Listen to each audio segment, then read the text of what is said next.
আমাদের নীতি আছে, পরিকল্পনা আছে। পরিকল্পনার ভিত্তিতে আমরা কর্মসূচি গ্রহণ করেছি।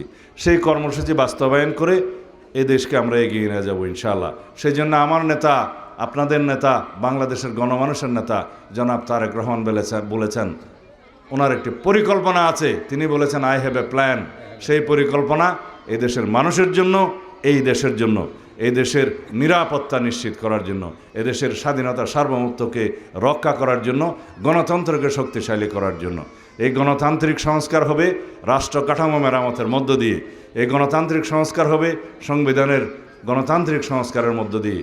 আমরা বিচার বিভাগের পূর্ণাঙ্গ স্বাধীনতা চাই, গণমাধ্যমের পূর্ণাঙ্গ স্বাধীনতা চাই, নির্বাচন কমিশনের স্বাধীন নির্বাচন কমিশন হিসাবে যাতে কাজ করতে পারে সেজন্য আমাদের সুস্পষ্ট প্রস্তাব আছে। সংস্কার কমিশনে আমরা একটা প্রস্তাব করেছি। যদি তত্ত্বাবধায়ক সরকার প্রতিষ্ঠিত হয়, যা হয়ে গেছে ইতিমধ্যে, যেটা আমাদের আন্দোলন সংগ্রামের প্রধান একটা উদ্দেশ্য ছিল, তত্ত্বাবধায়ক সরকারের অধীনে নির্বাচন হবে আগামীতে। স্বাধীন নির্বাচন কমিশন সেই নির্বাচন পরিচালনা করবে, বিচার বিভাগ স্বাধীন থাকবে, গণমাধ্যম স্বাধীন থাকবে। তাহলে এই প্রতিষ্ঠানগুলো যদি স্বাধীনভাবে গণতন্ত্রের রক্ষা কবচ হিসেবে কাজ করে, এই দেশের গণতন্ত্র নিয়ে আর কেউ ছিনিমিনি খেলতে পারবে না। তাহলে আমাদের গণতান্ত্রিক অধিকার নিশ্চিত হবে, মানবাধিকার প্রতিষ্ঠা হবে। গণতান্ত্রিক অধিকার, মানবাধিকার এবং সার্বিক অধিকার, সমস্ত অধিকার আমরা বাস্তবায়ন করতে পারবো, প্রতিষ্ঠা করতে পারবো। তাহলেই পরে একটি শক্তিশালী বাংলাদেশ বিনির্মাণ হবে।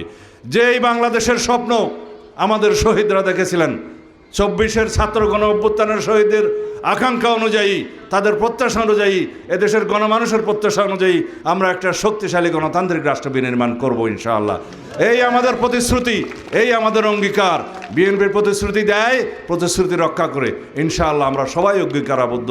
আমরা সকল সংস্কার প্রস্তাব যেগুলো জুলাই জাতীয় সনদে উল্লেখিত আছে, স্বাক্ষরিত হয়েছে, সকল কিছু আমরা বাস্তবায়ন করব প্রতি অক্ষরে অক্ষরে।